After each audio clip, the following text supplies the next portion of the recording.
골로새서 2장 6절부터 15절까지 같이 읽겠습니다. 시작. 그러므로 너희가 그리스도 예수를 주로 받았으니 그 안에 사용하되 그 안에 뿌리를 박으며 시험을 입어 교훈을 받은 대로 믿음에 굳게 서서 감사함을 넘치게 하라. 누가 철학과 헛된 속임수로 너희를 노력할까 주의하라. 이것이 사람의 유전과 세상의 조동학문을 좇으며 그리스도를 좇으니 아니라 그 안에는 신성의 모든 충만이 육체로 거하시고 너희도 그 안에서 충만해졌으니 그는 모든 정사와 권세의 머리시라. 또 그 안에서 너희가 손으로 하지 아니한 할례를 받았으니 곧 육적 몸을 받는 것이요 그리스도의 할례니라. 너희가 침례로 그리스도와 함께 장사받고 또 죽은 자들 가운데서 그를 일으키신 하나님의 역사를 믿음으로 말미암아 그 안에서 함께 일으키심을 받았느니라. 또 너희의 범죄와 육체의 무할례로 죽었던 너희를 하나님이 그와 함께 살리시고 우리에게 모든 죄를 사하시고 우리를 거스리고 우리를 대적하는 의문에 쓴 증서를 도말하시고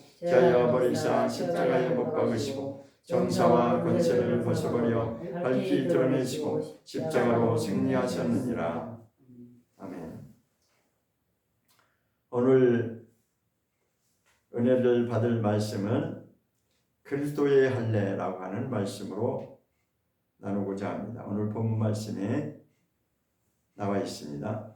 11절을 다시 한번 읽어보겠습니다. 11절 시작. 또 그 안에서 너희가 손으로 하지 아니한 할례를 받았으니 육적 몸을 받는 것이요 그리스도의 할례니라. 다시 한번 읽겠습니다.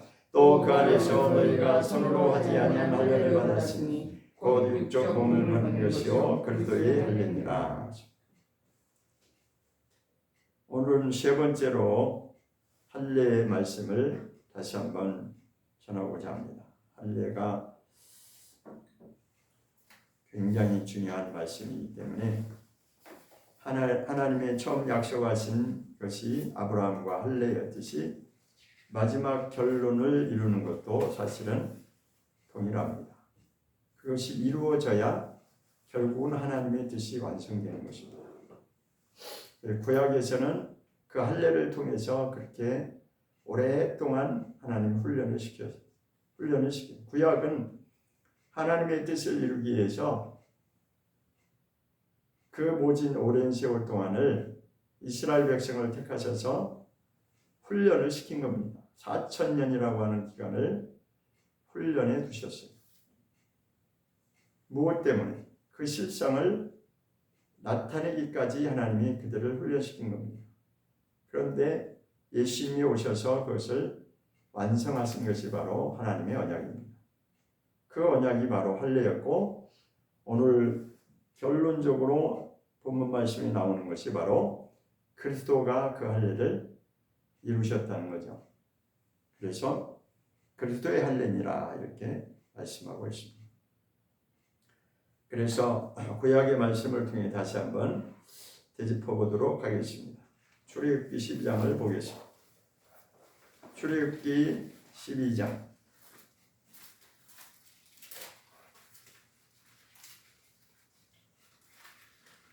출애굽기 12장 44절입니다. 출애굽기 12장 44절입니다.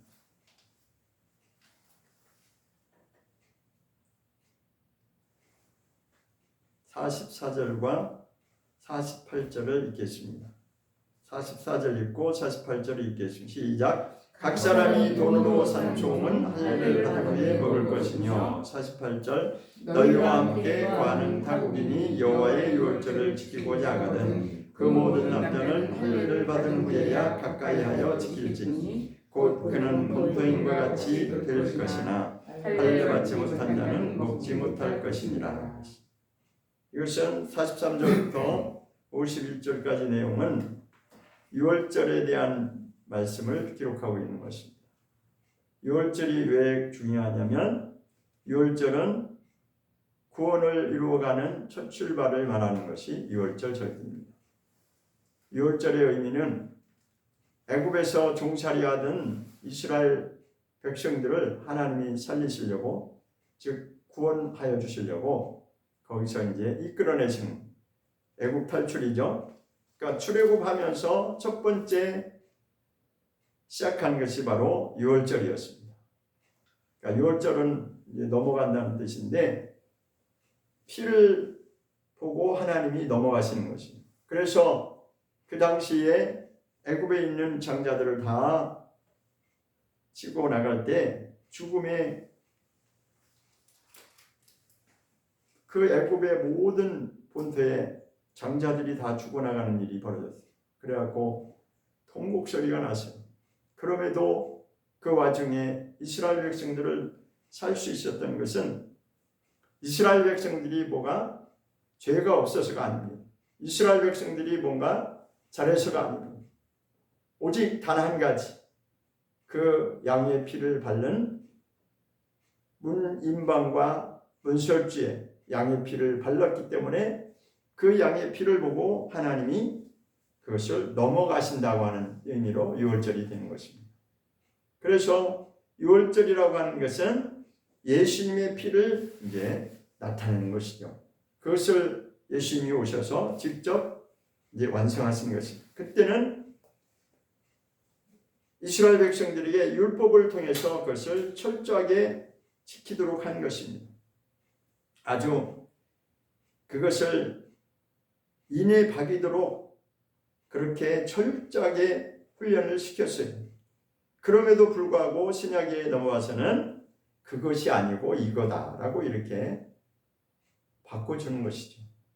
그러니까 초창기에 바울이 이방인의 사도였는데 그것을 증거하고 다니니까 유대인들, 그 당시에도 유대인 중에서 기독교인들이 나왔습니다. 그때가 이제 초창기, 그러니까 초대교회죠. 예수님이 돌아가시고 부활승천하시고 나서 얼마 안 됐을 때 그때부터 이제 기독교가 시작된 것인데 유대교에서 율법으로 완전히 아주 무장된, 철저하게 무장된 그 유대인들 중에서도 이 사실을 깨닫고 기독교로 넘어오는 자들이 있었어요.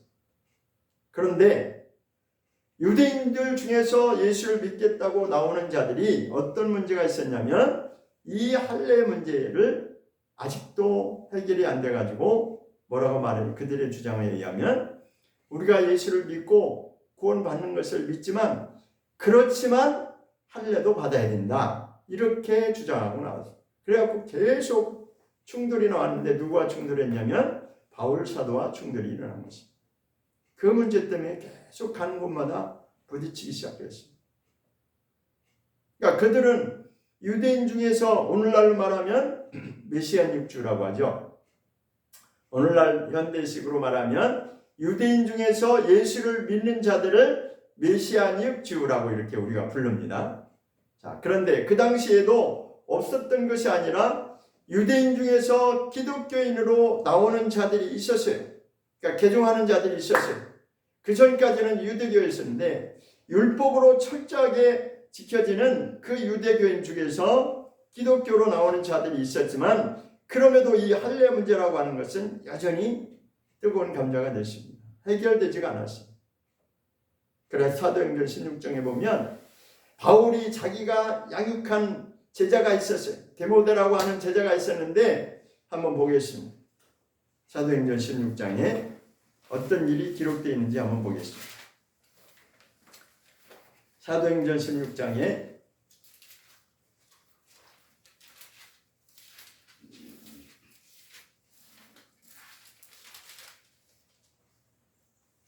(1절부터) (5절까지) 한번 읽어보겠습니다. 무슨 내용인지 읽고 사도행전 16장 1절부터 5절까지입니다. 시작. 바울이 더베와 루스드라에도 이름에 거기 디모데라는 제자가 있으니 그 모친은 믿는 유대 여자요 부친은 헬라인이라. 디모데는 루스드라와 이고니온에 있는 형제들에게 칭찬받는 자니 바울이 그를 데리고 떠나고자 할세 그 지경에 있는 유대인을 인하여 그를 데려다가 할례를 행하니 이는 그 사람들이 그의 부친은 헬라인인 줄 다 알리로라. 여러 성으로 다녀갈 때 예루살렘에 있는 사도와 장로들의 작정한 규례를 저희에게 주어 지키게 하니 이에 여러 교회가 믿음이 더 굳어지고 수가 날마다 더하더라. 이 내용은 바울이 디모데라고 하는 제자를 데리고 이제 선교를 가는데 무슨 문제가 생겼냐면 여기 설명이 나오죠. 디모데의 어머니는 유대 여자고 아버지는 헬라인이었다라고 그 설명이 나옵니다. 그러면서 그를 알고 있는 자들이 저 사람이 부모가 아버지는 헬라인이고 어머니는 유대인이라는 것을 사람들이 다 알았다는 것입니다. 그래서 바울은 자기는 마음속에는 원하지 않았지만 디모데를 데려다가 할례를 행했다는 것입니다. 왜 할례를 행했겠어요? 그때까지만 해도 이 문제가 아주 첨예하게 대립됐기 때문에 만약에 할례를 받지 않고 그냥 떠나게 되면 이것이 하나의 빌미가 되어갖고 문제가 되니까 그냥 바울이 디모데에게 할례를 행했다는 거예요. 왜? 그 당시 유대인들이 항상 이 문제 가지고 논쟁거리가 됐다는 거예요. 항상 꼬투리를 잡아가지고 너 왜 할례 안 주냐? 그러니까 너는 가짜다. 이렇게 자꾸만 공격을 하니까 바울은 이게 뭔지를 알았기 때문에 할례를 줄 필요가 없었어요. 사실은 마음속으로는 안 해도 되는 일을 사람들이 인정해주지 않고 자꾸만 그거에 대해서 문제 삼으니까 그냥 할례를 줬다는 겁니다. 그만큼 이 할례 문제가 뜨거운 감도였어요. 초대교회 때도 여전히 이 문제가 해결이 안 돼가지고 사람들이 항상 바울에게 공격을 한 겁니다. 누구까지도 유대인 중에서 예수 믿고 나온 자들까지도 우리도 예수를 믿지만 할례 받아야 된다. 그래서 사도행전 15장에 보면 그들이 그 얘기는 어떤 사람들이 나와서 지난주에도 말씀드렸지만 할례를 받아야 된다. 할례 안 받으면 구원 못 받는다. 막 구원의 문제를 들고 나온 거예요. 핵심이 구원인데 아무리 우리가 다른 걸 해도 구원 못 받으면 다 소용없잖아요. 그러니까 할례 문제를 들고 나오니까 이게 아주 어려운 문제가 된 거죠. 자, 그런데 이제 다시 할례가 어떤 의미인지를 이제 다시 구약으로 가서 자, 6월절이 그렇게 중요한 것이었는데 그러니까 6월절은 애굽에서 나온 것을 기념하기 위해서 구원받은 것을 기념하기 위해서 첫 번째 시작하는 것이 이제 6월절이었어요. 레위기에서 이제 한번 보겠습니다. 레위기에서는 뭐라고 말씀하셨는지 한번 레위기 19장에 보겠습니다. 레위기 19장 23절에 보겠습니다. 레위기 19장 23절 23절부터 25절까지 읽겠습니다. 레위기 19장 23절부터 25절까지 시작. 너희가 그 땅에 들어가 각종 과목을 심거든 그 열매는 아직 할례 받지 못한 것으로 여기되 곧 3년 동안 너희는 그것을 할례 받지 못한 것으로 여겨 먹지 말 것이요 제4년에는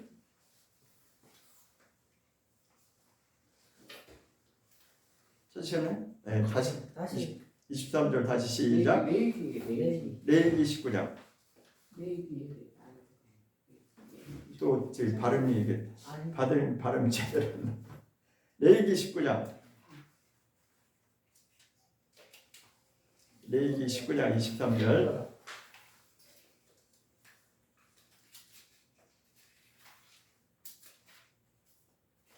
시 23절부터 25절까지 시작. 너희가 그 땅에 들어가 각종 과목을 심거든 그 열매는 아직 할례 받지 못한 것으로 여기되 곧 3년 동안 너희는 그것을 할례 받지 못한 것으로 여겨 먹지 말 것이요 제4년에는 그 모든 과실이 거룩하니 여호와께 드려 찬송할 것이며 제5년에는 그 열매를 먹을지니 그리하면 너희에게 그 소산이 풍성하리라. 나는 너희 하나님 여호와니라. 신기한 말씀이 있죠? 이런 말씀이 있는지 아셨나요? 저도 예전엔 그냥 읽고 지나갈 때는 이런 말씀이 있는지 잘 몰랐어요. 근데 보니까 여기 무슨 얘기하고 있냐면 과목에 대한 얘기하죠. 과목은 과일나무죠. 그렇죠? 과일나무인데 과일나무를 심으면 3년과 4년과 5년을 지금 구분하고 있어요. 그 3년은 뭐냐? 3년 동안은 먹지 못한다. 그러면 4년째는 그 다음에 5년째는 이렇게 해서 3년째 되는 해와 4년째 되는 해와 5년에 대해서 지금 설명하고 있는데 3년 동안은 먹지 못한다는 거예요. 그 이유가 뭐냐면 할례받지 못한 것으로 여긴다라고 말씀하고 있습니다. 지금 사람이 아니고 과실에 대해서도 지금 과일을 두고 설명하고 있는 거예요. 신기하죠? 네, 저도 이 말씀이 참 신기하다. 과일도 3년까지는 못 먹는다는 거예요. 자, 그럼 4년째 되면 무슨 일인가 자세히 보니까 4년에는 그 모든 과실이 이제 거룩하다고 하나님 인정해 주셔서 그런데 이것을 먹을 수 있냐? 못 먹고 먼저 누구에게 드린다고요? 하나님께 먼저 드려야 된다는 거예요. 4년 때 저는 먹을 수 있는 것이 아니라 먼저 하나님께 드려야 된다는 것입니다. 그러니까 구약에 보면 첫 열매를 먼저 하나님께 드리는 이야기들이 많이 나오죠. 그렇죠? 그와 같은 맥락으로 4년째 되면 이제는 다 익었지. 그러니까 이제 먹어도 되지. 그게 아니고 과실이 이제는 먹을 때가 되면 4년째 되는 해는 먼저 하나님께 드려야 된다는 것을 말씀하고 있습니다. 그럼 5년째 한번 보겠습니다. 25절 시작. 제5년에는 그 열매를 먹을지니 이렇게 되어 있습니다. 그러니까 5년째 돼서야 사람이 먹을 수 있다는 거예요. 이걸 왜 이렇게 설명을 했을까요? 여기서 핵심이 뭐냐면 할례라고 하는 것입니다. 할례. 지금 과목을 얘기하면서 할례 이야기를 하고 있어요. 왜 그렇죠? 모든 피조물은 사람이 됐든 동물이 됐든 짐승을 번제로 첫 번째 새끼를 하나님께 드리는 얘기 나오잖아요. 그죠? 짐승도 첫 새끼는 하나님께 드려야 된다. 그런데 식물에 관한 이 과실에 관한 것도 지금 그렇게 그 원칙에 따라서 철저하게 지금 다루고 있습니다. 3년이 될 때까지는 먹을 수 없다는 거예요. 왜? 할례가 안 됐다는 거죠. 그럼 무슨 의미일까요? 기다리는 시간이 있는 것이고 할례라고 하는 것은 그만큼 하나님이 원하시는 그 기준이 있다는 것입니다. 사람의 기준이 아니라 하나님이 원하시는 그 기준에 이르기까지는 반드시 통과해야 될 과정이 있다는 것입니다. 오늘날은 모든 것이 다 사람의 인공으로 다 식물도 막 바꾸죠. 그죠? 여러분 잘 아시겠지만 그 GMO라고 아시죠? GMO가 뭐죠? 있잖아요. 유전자 조작. 네, 아시죠? 유전자 조작. 그게 뭐예요? 사람의 인공의 힘으로 그것을 바꿔서 어떻게 해요? 좀 더 많이 생산을 하겠다 이거예요. 욕심이죠. 간편한 방법으로 더 많이 생산해서 그리고 요즘에는 씨 없는 그 과일들이 나오죠. 그리고 본래 자기의 과일의 특성을 무시하고 다른 거하고 이렇게 합해서 변형된 것들이 나오잖아요. 그 대신에 때깔나고 먹기 좋고 씨까지 없으니까 얼마나 먹기 좋겠어요. 그렇죠? 씹는 수구가 씨가 없으니까 좋잖아요. 그거 맞지 않는 겁니다. 성경에 보면 그런 것도 다 나와 있어요. 섞어 뿌리지 마라. 섞지 말라는 거예요. 식물들도 섞지 말라는 거예요. 그 혼합해가지고 섞는 거 하나님이 싫어하십니다. 절대로 그거는 하나님의 창조 질서에서 벗어나는 것입니다. 이렇게 철저하게 하나님이 훈련시키는 이유가 있는 것입니다. 그만큼 인간의 죄로 인해서 그 아담 한 사람의 죄로 인해서 하나님의 뜻에 벗어났기 때문에 이것이 회복되기까지는 모든 것이 다 하나님의 그 원칙대로 돌아가지 않으면 안 되는 것입니다. 저도 이 말씀을 읽으면서 예전엔 저도 이런 말씀에 관심도 갖지 않았죠. 그냥 읽고 지나갔지. 그런데 하나님은 이유 없이 이런 말씀을 성경에 기록하지 않죠. 이 말씀은 모세오경인데 모세가 하나님께 받은 말씀이죠. 그래서 우리는 사람이든지 동물이든지 이런 과목이든지 모든 것이 다 하나님의 그 창조 질서가 있다는 것이에요. 그래서 할례받지 못한 것은 먹지 못한다. 이렇게 기준을 이제 레위기에서도 말하고 있어요. 사실은 이게 이제 본질적으로 들어가면 레위기 19장의 전체 1장 1절부터 마지막 절까지의 내용은 무엇을 말씀하고자 하느냐면 거룩에 대한 것을 말씀하고자 하는 것입니다. 여러분 읽어보시면 알겠지만 내용이 거룩에 관한 말씀이에요. 거룩이라고 하는 것은 하나님의 뜻대로 이것이 돌아가는 것을 말하는 것입니다. 우리는 사실 세상과 더불어서 함께 살고 있지만 우리가 하나님께로 돌아가는 것이 거룩을 말하는 것입니다. 하나님이 함께 하시고 하나님이 인정하실 만한 그러한 하나님의 방향으로 하나님이 원하시는 그 방향으로 우리가 바뀌어져야 되는 것이 바로 거룩의 목적인 것입니다. 그 반대로 말하면 뭐겠어요? 우리는 거룩하지 못한 존재라는 거죠. 그러니까 본래 아담 한 사람으로 인해서 죄인이 되어버렸고 하나님과는 상관없는 자가 되어버렸기 때문에 이러한 철저한 훈련을 통해서 하나님께로 돌아가는 것을 지금 율법은 그것을 훈련시키는 것이에요. 그런데 그것마저도 이제는 예수님이 오시니까 바뀌어버리는 거죠. 무엇으로 바뀌었어요? 율법에서는 사람이 행위로서 내가 사람들이 볼 때 나는 죄 안 졌어. 도둑질한 적도 없고 남을 죽인 일도 없고 육체로 행위로 남에게 죄를 진 적이 없다. 그것이 기준이었어요. 그러니까 할례라고 하는 것은 눈에 보이는 거잖아요. 그죠? 육체하는 할례잖아요. 그래서 바리새인들이 얼마나 자부심을 가졌냐면 아주 바리새인 하면 모든 사람들이 다 인정해 줬어요. 왜? 철저하게 율법주의니. 철저하게 율법주의니까 그들을 이렇게 인정을 해 줬어요. 그런데 예수님이 오셔서 첫 번째 말씀하실 때 이 바리새인들을 막 공격하기 시작했어요. 아주 입에 담지 못할 정도로 이 독살 자식들아 하면서 직격표를 날렸습니다.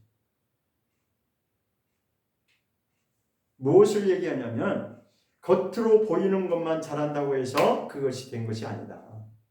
그러니까 할례라고 하는 것은 기준이 구약의 기준으로 하면 육체의 표피에 잘라내는 거 그것을 말하는데 신약에 와서는 그게 아니다. 그것을 하나님 훈련시킨 것은 이거를 이루려고 하신 것이다 라고 바울이 그것을 제시하는 겁니다. 근데 그때만 해도 다들 철저하게 유대교에서 훈련받은 사람들이기 때문에 이것이 하루아침에 바뀌어지지 않는 거예요. 그러니까 이거 계속 논쟁거리가 됩니다. 그러면 바울이 고백합니다. 내가 이 할례 문제를 너희와 똑같이 할례받아야 구원받는다 라고 내가 말한다면 내가 핍박받을 이유가 없다 라고 그렇게 말을 합니다. 내가 지금 너희 공격받고 핍박받는 이유는 그것 때문에 내가 지금 그렇지만 하나님의 뜻은 이것이다라고 계속해서 가는 곳마다 할례에 대해서 말을 하는 것입니다. 할례의 뜻은 이거다. 자, 그러면 다시 한번 여호수아 5장에는 뭐라고 말씀하시는지 한번 보겠습니다. 여호수아 5장. 여호수아에 보면 5장에 할례 받는 이야기가 나옵니다. 여호수아 5장 2절과 3절까지 한번 보겠습니다. 여호수아서 5장 2절과 3절입니다. 시작. 그때 여호와께서 여호수아에게 이르시되 너는 부싯돌로 칼을 만들어 이스라엘 자손들에게 다시 할례를 행하라 하시니 여호수아가 부싯돌로 칼을 만들어 할례산에서 이스라엘 자손에게 할례를 행하니라. 이게 무슨 얘기? 이제 9절까지 이 쭉 내용이 연결되는데 할례에 대한 내용이에요. 장소는 어디였냐면 길갈이라고 하는 곳이 있었는데 이 길갈이라고 하는 것은 위치적으로 어디냐면 이제 거기만 넘어가면 이제 여리고성이 곧 닥치는 겁니다. 자, 여리고성은 첫 번째 이제 가나안 땅에 들어와서 첫 번째 전투가 시작된 곳이 바로 여리고성이었어요. 그러면 자, 상황 설명을 제가 드릴 테니까 저를 보세요. 그 길갈에서 이제 넘어가면 무슨 일이 이제 닥치냐면 내일 당장 이제는 여리고성에 입성을 하게 되는데 여리고성에 입성하면 뭐가 시작되는 거예요? 전투가 시작되는 거예요. 싸움이 시작되는 겁니다. 그 싸움이 시작되는데 자, 싸움이 시작되면은 할례를 받아야 되겠어요? 안 받아야 되겠어요? 네? 네, 너무나 정직하셔서 하나님의 입장에서는 받는 게 맞아요. 그죠? 근데 우리 입장에서 그냥 상식적으로 생각하면 내일 아침 자고 나면은 전투 입고 나가서 싸워야 돼. 싸움에 나가야 돼. 받아야 돼, 안 받아야 돼? 안 받아야 되죠. 그죠? 이거 말이 안 되는 겁니다. 그 상황에서 지금 내일 전투를 앞두고 오늘 저녁에 할례 받는 내용이에요. 길갈이라고 하는 것이. 그래 여러분 한번 상식적으로 한번 보세요. 요즘은 보면 유튜브에 잠깐 제가 이렇게 보면 사람들이 이제 어떤 말을 하나 이제 목사 설교를 제가 한번 들어보거든요. 근데요, 참 머리가 똑똑해가지고 참 논리적으로 설명을 참 기가 막히게 제가 듣기에도 참 논리가 좋아. 이건 이렇고 이건 이렇고 선은 이렇고 코는 이렇고 이렇기 때문에 결론이 이거다. 아주 논리를 따라가면 그 말이 딱 맞아. 근데요, 그거는 논리입니다. 논리. 자, 여러분 성경 읽어보면 알지만 논리적으로 설명을 아주 제대로 명쾌하게 되는 게 많아요? 안 되는 게 많아요? 안 되는, 이해가 안 되는 거 많잖아요. 그죠? 홍해바다를 갈라서 건너갔던 거 여러분 어떻게 설명할 수 있어요? 그거는 논리로 설명이 안 되는 겁니다. 그러니까 오늘날 사람들이 이게 착각하기 쉬운 게 뭐냐면 사람의 이성으로 맞아 하니까 그냥 그렇게 따라가는 거예요. 그 논리에 그냥 따라가는 거예요. 그러면요, 그 논리에 잡혀버리면 안 됩니다. 성경은 논리적으로 설명이 돼서 믿는 것이 그게 믿음이 아닙니다. 성경에 그러하다라고 그 이유를 설명했기 때문에 이해가 안 돼도 이게 하나님의 말씀이구나라는 것을 믿는 것이 진짜 그게 정직한 믿음입니다. 근데 오늘날은 그것이 쉽지 않습니다. 사람들이 다 논리를 따라가요.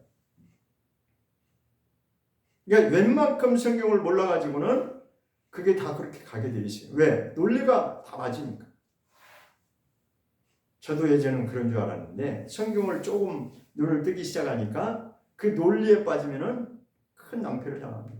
자, 여기도 이 상황만 봐도 자, 제가 설명을 드렸듯이 내일 뭐 좀 더 여유 끼친다 하더라도 내일 모레 하루를 여유 둔다 할지라도 할례 받으면은 이게 며칠 가겠어요? 그렇죠. 일주일은 가죠. 적어도 3일, 적어도 5일, 길게 넉넉 잡고 일주일은 딱 잡아야 이게 회복이 될 수 있는데 내일 전투를 앞두고 아니면 모레 전투를 앞두고 할례를 받는다는 게 이게 말이 되냐고요. 말이 안 되거든요. 논리적으로는 이거는 말이 안 되는 거예요.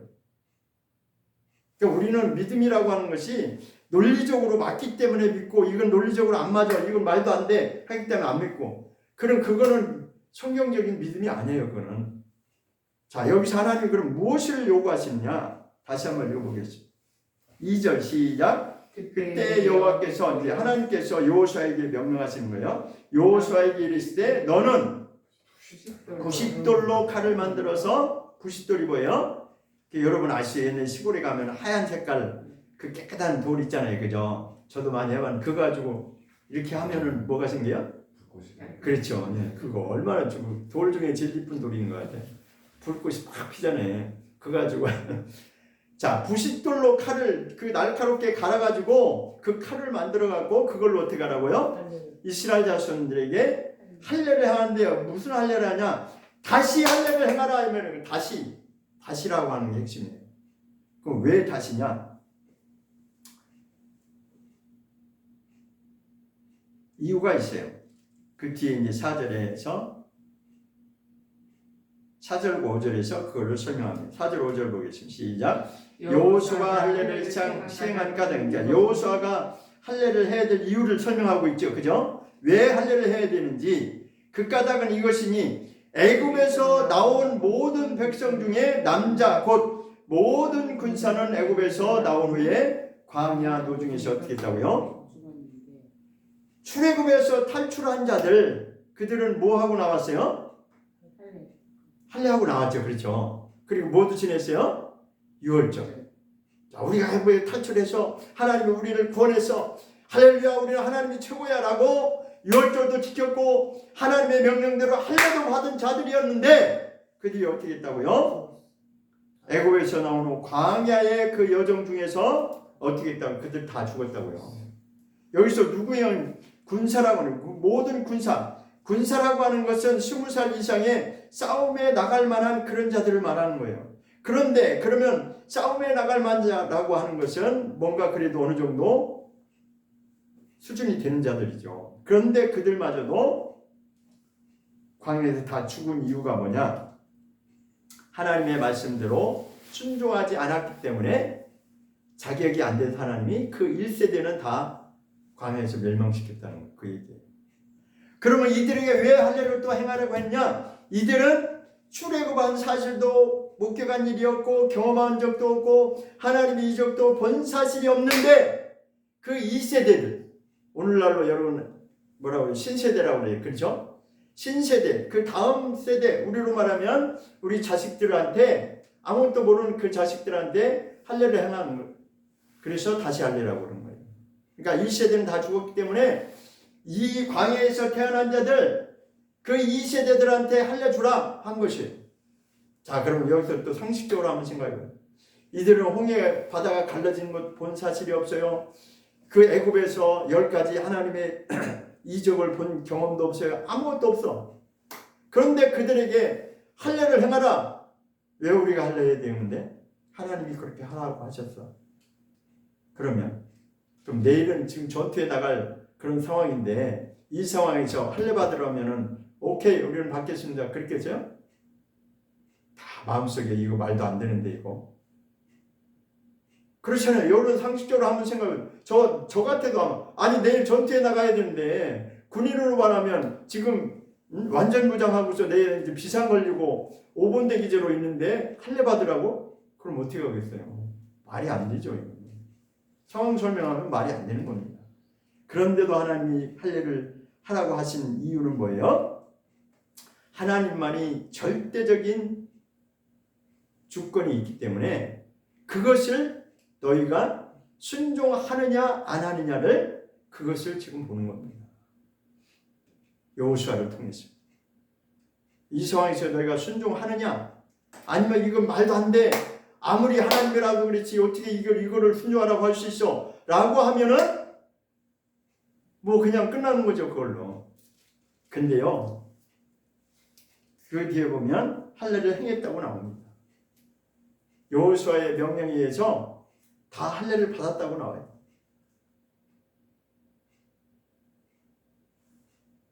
자 8절에 한번 보겠습니다. 그 밑에 내려가서 8절 시작. 온 백성에게 할례 행하기를 필요하며 백성이 진중 각 처소에서 처하여 낫기를 기다릴 때 뭘 기다린다고요? 낫기를. 뭐 때문에 지금 기다려야 돼? 아이고 이거 아파서 지금 큰일 났어. 맞아요. 아파서 내일 전투에 나가는데 큰일 났네 이거. 내일 어떡하지? 그러고 지금 낫기를 기다렸다는 거예요. 아니 하나님의 명령이니까 받긴 받았는데 당장 받고 나니까 어떻게 해요? 지금 막 아파가지고 통증이 있어갖고 너무너무나 우리는 여기 손가락 끝에 상처 하나만 나도 막 힘들어. 거기에 온 신경이 다 트이잖아요. 근데 여기 잘라냈으니 얼마나 아프겠어. 그 낫기를 기다리고 있었다는 거예요. 그런데 하나님은 참 기가 막힌 말씀을 또 하십니다. 9절에 시작. 여호와께서 여호수아에게 이르시되 내가 오늘날 애굽의 수치를 너에게 굴러가게 하였다 하셨으므로 그곳 이름을 오늘날까지 길갈이라 하였느니라. 하나님이 이렇게 내일 전투가 있는 이 상황에서 굳이 할례를 하게 하신 이유는 애굽의 수치를 내가 너에게서 떨쳐버리기 위해서 그것을 하셨다는 거예요. 애굽의 수치가 뭐예요? 애굽에서 나온 목적이 뭐예요? 애굽에서 나온 목적은 가나안 땅에, 약속의 땅에 들어가기 위해 나온 거 아니에요. 그렇죠? 하나님을 믿기 때문에. 그러니까 믿는다고 나왔어. 처음에는 그렇게 잘 나왔는데 광야에서 또 하나님께 원망 불평하니까 그 1세대는 다 그냥 정리해버리셨어. 그러니까 이 다음 세대를 데리고 이 가나안 전투에 들어가야 되는데 하나님이 여기서도 절대로 하나님 양보 안 하시고 2세대들한테 다 할례줘라. 그렇게 하신 거예요. 왜? 1세대들한테 기회를 줬는데 말을 안 들어. 하나님 입장에서 보니까 말을 안 들어. 그게 자격이 안 돼. 그래서 다시 한번 2세대한테 이 기회를 주는 거야. 하나님을 정말 믿냐 안 믿냐, 순종을 하느냐 안 하느냐 이것을 본 것이죠. 드디어 이제는 그들이 순종의 할례를 받으니까 이제 드디어서 애굽에 있던 그 수치가 떨어져 나왔다는 거예요. 하나님은 지금 이 애굽에 있었던 그 본성대로 살던 그것과 다시 하나님이 약속의 말씀을 따라서 그 가는 가나안 땅에 들어가서 가는 그 여정을 철저하게 하나님이 구별하고자 하시는 거예요. 그러니까 애굽에 있는 그 수치를 떨쳐버리지 않으면 가나안 땅에 들어갈 수가 없다는 거죠. 하나님이 이것은 철저하게 다루시는 거죠. 그러니까 할례를 통해서 지금 훈련을 받는 거예요. 그러니까 그때 당시는 이게 뭔지를 몰랐기 때문에 그냥 순종하는 것뿐이야. 아, 내일 전투지만 하나님 오늘 할례 받아야 된대. 그러니까 뭔지도 모르고 그냥 받는 거예요. 근데 당장 잘라내고 나니까 얼마나 아픕니까? 근데요, 그 뒤에 이제 6장 내용을 보면 알지만 6장 내용에 가서도 하나님이 나가서 전투복 입고 막 칼 들고 나가서 싸운 적이 없고 그냥 뭐만 했어요? 여리고성을 그냥 돌으라니까 또 돌고 7번을 또 돌았어요. 그러니까 이것 보세요. 상황 설명이 하면은 이게 말이 되냐고요. 오늘날 현대판 그리스도인 이거 상황 설명하면 이게 맞겠어요? 논리적으로? 앞뒤가 안 맞죠. 그럼에도 하나님은 결과는 어떻게 나왔어요? 순종을 하니까 하나님이 다 정리하십니다. 그러니까 하나님이 그래서 구약은 하나님께 모든 것이 달려있다. 그러니까 그거를 보시는 거예요. 하나님. 정말 어떤 상황에서도 말도 안 되는 그런 상황에서도 하나님이 원하시면 너희가 하겠느냐. 그게 훈련이 안 되면 하나님은 노라는 거예요. 노. 하나님은 분명하신 분입니다. 거기서 우리가 머리가 너무 똑똑해가지고 하나님 이건 너무하시지 않습니까? 아무리 하나님이시지만 내일 전투복 나가서 지금 싸워야 되는데 우리가 싸워야 여리고성을 점령을 하든지 말든지 할 거 아닙니까? 그렇게 나올 거 아니에요. 그죠? 똑똑하고 잘난 사람들은 분명히 그렇게 나올 거예요. 만약에 여기서 여호수아라고 하는 사람이 여기서 반기를 들었다면 끝났겠죠. 그죠? 근데 여호수아는 그냥 착실하게 순종을 했어. 그랬더니 그 백성들도 그 2세대 아무것도 모르는 아무런 이적도 본 일이 없고 아무것도 모르는 그들이 그냥 여호수아의 말에 순종해서 받았어요. 근데 그 다음에 어떤 일이 벌어졌냐면 여리고성에 들어가서도 하나님이 그냥 손 안 대고 다 이기게 만들어 주셨다는 거예요. 그러니까 성경을 알면요, 정말 이거는 충격 중에서 충격이고, 근데 오늘날은 너무나 사람들이 다 똑똑해가지고 안 묵혀 들어가는 거예요. 다 자기 주장이 있는 거예요. 정말 안타깝죠. 그러니까 자기가 들어서 이해가 되면 오케이. 이해가 안 되면 어떻게 이게 이렇게 돼? 이거 어떻게 말이 안 되잖아. 그게 못하는 거예요. 하나님이 원하시는 것은 정말 말씀 앞에서 그대로 순종하는지 안 하는지를 그런 자들을 하나님 찾으시는 거예요. 그리고 여러분들이 신앙생활하면서 가장 핵심이 되고 중요한 게 뭐냐? 하나님은 교만한 자는 물리치신다. 아무리 머리가 비상하고 똑똑해도 교만한 자는 하나님이 인정하지 않습니다. 왜? 왜 그래요? 그게 영적인 원리가 흐르기 때문이거든요. 교만의 씨는 누구로부터 시작되세요? 마귀로부터 시작된 거예요. 그 씨앗이 그 악한 더러운 그 속성이 사람에게 타락을 시켰고 그것이 오늘날에도 우리 인간이 하나님께로 나가는 걸림돌이 되는 겁니다. 그러니까 하나님은 교만한 자는 물리치시고 그것은 인정하지 않습니다. 그래서 성경은 계속 누구를 찾으신다고요? 정말 겸손한 자를 찾으신다. 그 겸손한 자가 누구냐? 지금 여기 여호수아처럼 그냥 하나님이 하라고 하시면 두 말 않고 그냥 이유를 안 대고 순종하는 거예요. 그 앞에 앞날은 내일 뭐 전투가 벌어지는데 뭐 그런 거 생각할 겨를이 없어요. 그냥 순종하는 거예요. 왜? 하나님이 다 하신다라고 하는 것을 믿고 순종하는 거예요. 저도 이렇게 설교를 하지만 그거 쉬운 일 아니거든요. 자, 아브라함도 한번 보세요. 아브라함이 자기 아들 이삭을 100세에 낳은 아들 이삭을 번제로 드리라고 할 때 그가 믿음이 없었다면 순종할 수 있었겠어요?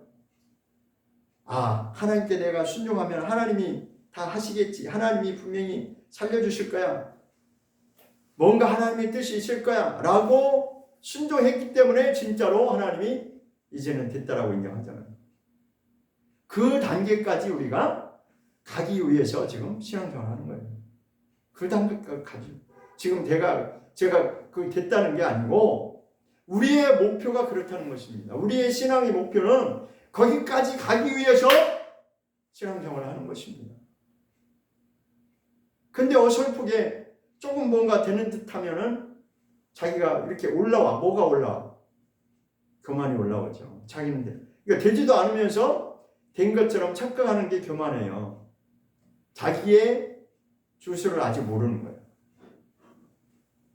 세상말로 자기 주제 파악을 못하는 거예요. 자, 보세요. 하나님과 이 피조물 관계에서 천사가 타락해서 하나님을 도전했는데 그 교만이 뭐냐? 되지도 않으면서 된 줄로 착각하는 게 교만이잖아요. 그렇죠? 피조물 중에서 아름답게 자기가 창조됐다고 하는 그거 다른 사람한테 다른 피조물하고 비교하니까 자기가 뭔가 된 듯 착각하는 거예요. 그러니까 이만하면 내가 되겠다 싶으니까 착각해서 도전한 거죠. 그래서 그게 교만인 거예요. 절대로 우리는 하나님 앞에서 교만하면 안 됩니다. 우리는 피조물일 뿐이에요. 하나님이 목적이 있어서 천지 만물을 창조하셨고 하나님이 분명한 목적이 있어서 인간도 만드셨고 하나님의 특별한 목적이 있어서 하나님의 형상대로 우리를 만드셨는데 하나님의 형상을 입고 태어난 우리라 할지라도 지으신 하나님 앞에서 교만한 자는 절대로 하나님이 그것을 그냥 주지 않으십니다. 하나님은 어떻게 하시냐? 싹수가 있는 자는 어떻게 해요? 그거를 다루시는 거예요. 아, 요 놈은 죄송합니다. 하나님의 입장에서 말씀드린 거예요. 하나님의 입장. 아, 요 놈은 좀 싹이 있다. 내가 훈련을 시키면 좀 되겠다 싶으면 하나님이 아주 이 모양 저 모양으로 훈련시켜가지고 그것을 고꾸라뜨리는 겁니다. 다 빠지도록. 내가 하나님 아니면 안 됩니다. 이렇게 될 때까지. 그래서 모세도 40년 동안을 광야에서 훈련을 받은 거예요. 그거 다 빼내려고. 근데 우리는 그냥 성경을 그냥 읽고 날아가니까 뭐 모세가 금방 된 것 같죠? 하루아침에 된 게 아니에요. 아브라함도 그 단계까지 가기까지는 하루아침에 된 게 아니에요. 근데 우리는 지금 다들 착각 속에 빠져가지고 믿으면은 됐고 그 다음에 좀 거기서 조금 더 한 발짝 더 나가면 은사가 나타나니까 나는 이제 믿음의 수준이 맞고 천만의 말씀. 그러니까 안 빠지는 거예요. 자기가 됐다라고 생각하니까 안 빠집니다. 절대 안 빠져요. 그럼 그대로 가면 어떻게 해요? 하나님이 다루시지 않으면 하나님이 그거를 정말 이리 치고 저리 치고 아주 그냥 훈련을 시켜서 그거 빼지 않으면 나중에 문제 생기는 거예요. 왜 사람들이 중간에 사고가 터지냐? 다 그런 연유가 있기 때문에 사고가 터지는 겁니다. 그래서 여기서 지금 여호수아에서 할례를 행하라고 하는 이유는 애굽의 수치를 떨쳐버리기 위해서 하나님이 하신 것이고, 또 이스라엘 백성들의 입장에서는 정말 하나님 뜻대로 하겠는가, 그것을 하나님이 철저하게 훈련시킨 겁니다. 어떤 상황에 처해서도 하나님 한 말씀에 그냥 순종하는 거. 저도 이렇게 말씀을 드리지만 절대로 이 단계까지 가기가 하루아침에 그게 쉽겠어요? 그럼 얼마나 좋겠어요? 예수 믿는 순간에, 내가 예수 믿고 영접하는 순간에 이것이 다 이루어진다면, 근데 지금 다 잘못 지금 알고 있는 거예요. 그 과정이 있는데, 그럼 이스라엘 백성들이 가나안 땅인데 왜 이렇게 큰 여정이 40년 동안 왜 걸렸을까요? 자, 성경을 자세히 들여다보면 그 지정학적으로, 지리적으로 판단할 때 그 홍해바다를 건너서 그 가나안의 약속의 땅까지 가면 직접 가서 그것을 차로 이렇게 직접 그 거리를 가본 분이 있어요. 직접 자기가 몸소 그 거리를 측정하기 위해서. 그러니까 차로 가니까 얼마를 걸렸대요. 그래서 그 거리를 사람이 걸어가는 거리로 환산을 하면 일주일에서 한 열흘이면 갈 수 있는 거리래요. 저는 안 가봤어요. 제 말이 아니고. 그러니까 걸어서 가도 일주일이 아니면 길게 잡아서 열흘이면 갈 수 있는 거리인데 왜 40년 동안 하나님이 돌리셨냐?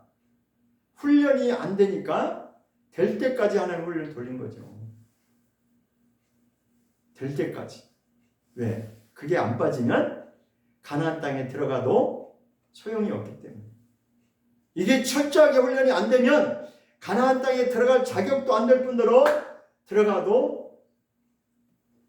하나님이 분명히 아시기 때문에 그 훈련을 시킨 거예요. 우리는 성경을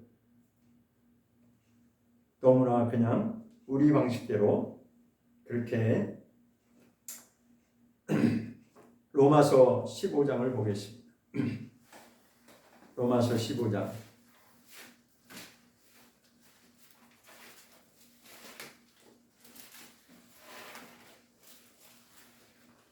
로마서 15장 8절입니다.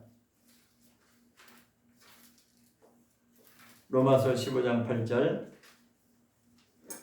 시작. 내가 말하노니 그리스도께서 하나님의 진실하심을 위하여 할례의 수종자가 되셨으니 이는 조상들에게 주신 약속들을 경고케 하시고 있습니다. 누가 할례의 수종자라고 되어 있어요?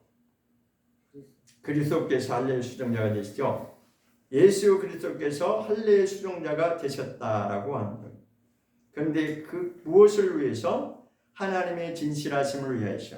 그러니까 하나님의 진실하심을 위해서는 다른 성경에 뭐라고 되어 있냐면 하나님의 진리라고 되어 있습니다. 그러니까 하나님의 진리가 뭐냐?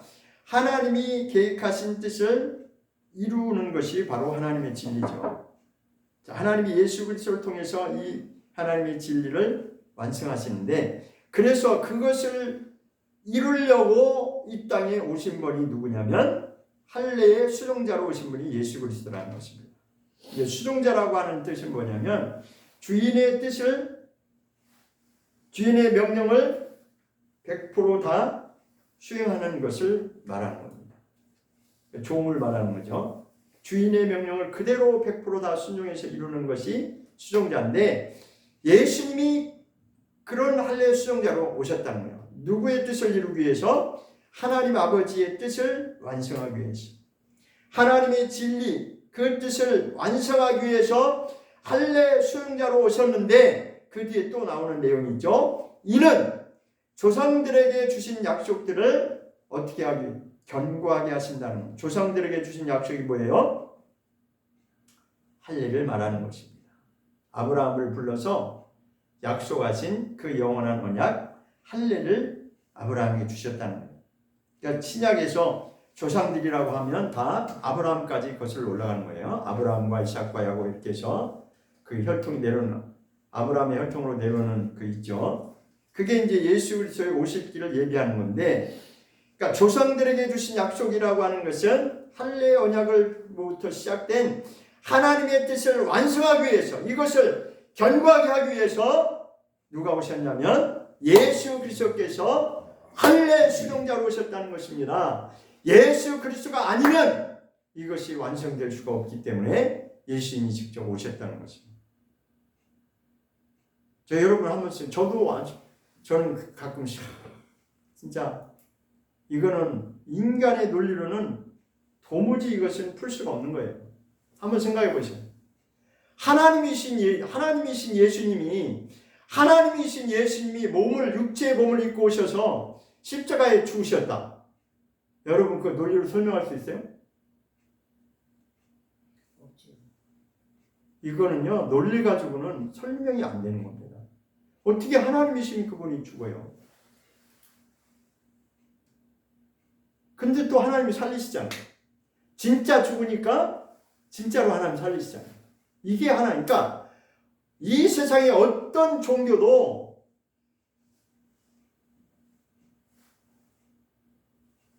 그렇게 한 교주도 없고 없어요.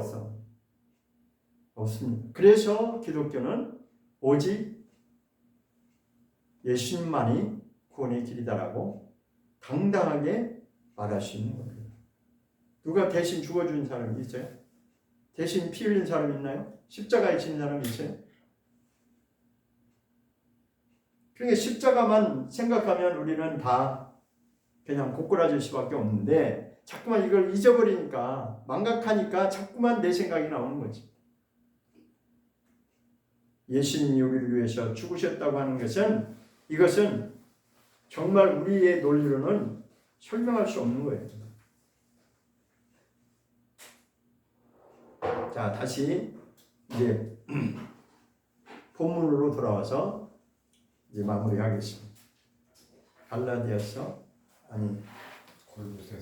골로새서 이제 마무리할 시간이 됐으니까 골로새서 보겠습니다. 2장 골로새서 2장 16절부터 보면 이렇게 설명을 하고 있습니다. 쭉. 그러므로 너희가 그리스도 예수를 주로 받았으니 그 안에서 행하되 예수 그리스도 안에서 새로운 삶을 살으라는 거예요. 그 안에서 뿌리를 박으며 세움을 입어 교훈을 받은 대로 믿음에 굳게 서서 감사함을 넘치게 하라. 먼저 해야 될 건 뭐냐면 뿌리를 우리가 내려야 되는 거예요. 뿌리라고 하는 것이 가장 중요한 것입니다. 여러분 한번 보세요. 어떤 나무든지 뿌리가 문제가 생기면 그 나무는 살아요, 못 살아요? 언젠가는 문제가 생기고 언젠가는 죽을 수밖에 없게 되어 있어요. 뿌리가 견실하지 않으면 언젠가는 문제가 나온다는 것입니다. 그래서 뿌리라는 게 엄청 중요한 겁니다. 그러니까 우리가 신앙생활 하는데 기초를 든든히 하지 않으면 흔들릴 수밖에 없어요. 잘될 때는 우리가 믿음이 아주 있는 것 같이 하다가도 조금 뭔가 풍파가 닥치면 바람이 불면 흔들리잖아요. 그런데 나무들도 보면 뿌리가 아주 견고한 나무들은 비바람이 쳐도 흔들리기는 흔들리지만 넘어가진 않습니다. 그러니까 우리가 바로 흔들릴 수는 있지만 넘어가면 안 되는 거죠. 쓰러지면 안 되는 거죠. 자, 8절 9절 쭉 설명하고 그 다음에 이제 세상의 그 철학과 헛된 소금씨라고 하는 것은 사람들이 말하는 그런 논리적인 이성적인 그런 면에서 말하는 거예요. 철학이라고 하는 것은 인간의 이성으로 신을 막 이렇게 찾으려고 하는 거잖아요. 자기네들이 생각해서 이건 이렇고 이건 이렇고 해서 이거는 타당하고 뭐 과학적으로 타당하고 어쩌고 하면은 뭐 그걸 누구나 다 인정할 수 있죠. 그러나 철학이라고 하는 건 벌써 인간의 이성 중심으로 나가는 것입니다. 자, 어쨌든 자 넘어가고 그래서 그것을 이제 초등학문으로 설명을 하고 있는데 그래서 이제는 11절에 보면 또 그 안에서 그러니까 예수 그리스도 안에서 너희가 손으로 하지 아니한 할례를 받았으니 이 말이 뭐예요?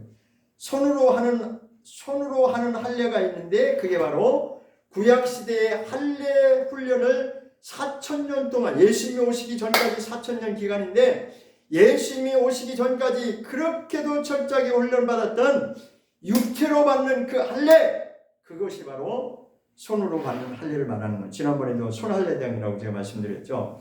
그러니까 손으로 받는 그 할례 말고 우리는 손으로 하지 아니하는 할례를 받았는데 그게 바로 뭐냐? 그것이 바로 그리스도 할례라는 것입니다. 그리스도 할례라고 하는 것은 육체의 할례를 받는 것이 아니고 손으로 받는 그 할례를 말하는 것이 아니고 그걸 여기서 뭐라고 그랬어요?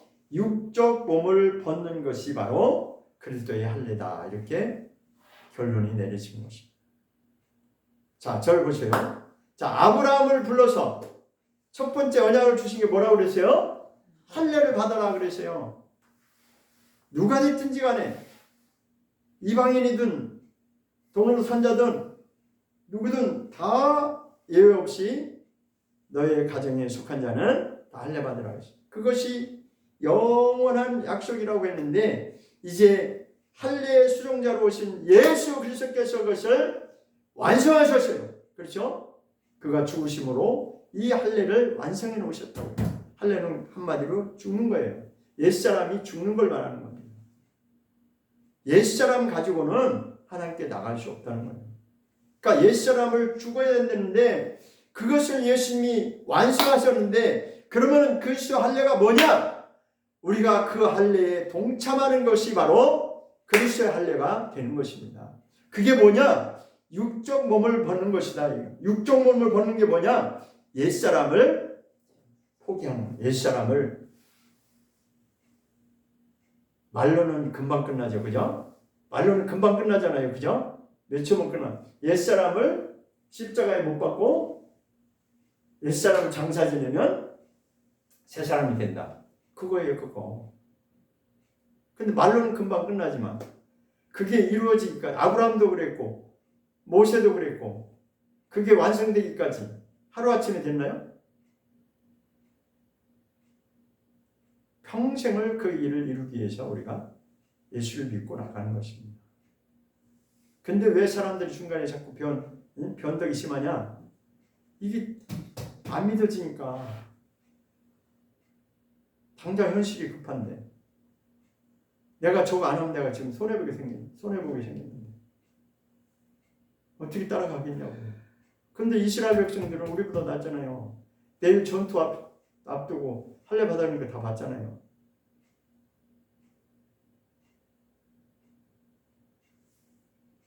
성경에서 원하는 것은 철저한 하나님 말씀 앞에서 순종하는 것을 하나님이 다루시는 거예요. 상황 설명을 하는 게 중요한 게 아니고 내가 이래서 다 이유가 있어요. 우리 인생에 이유가 없는 사람은 단 한 사람도 없어요. 그렇지만 그 중에서 그럼에도 순종하여 나오는 자들이 있고 대부분의 사람들은 그게 순종이 할 수가 없는 거예요. 왜? 논리적으로 안 맞으니까. 지금 내가 당장 죽게 됐는데 이렇게 나오잖아요.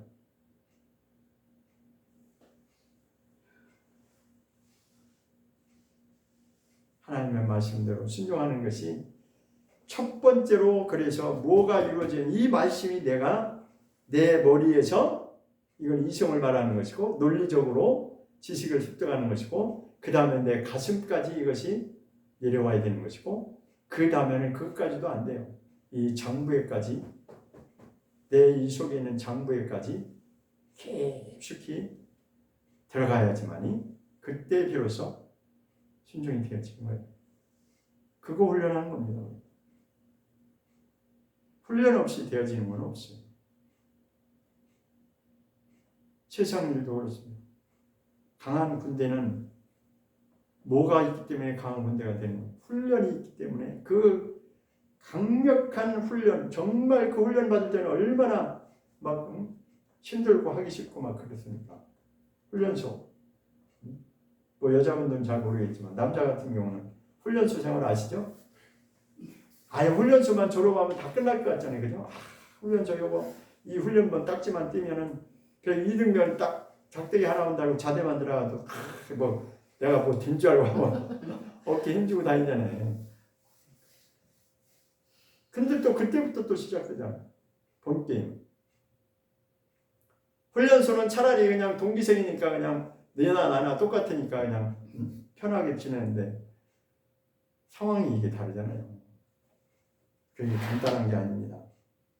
기도하겠습니다.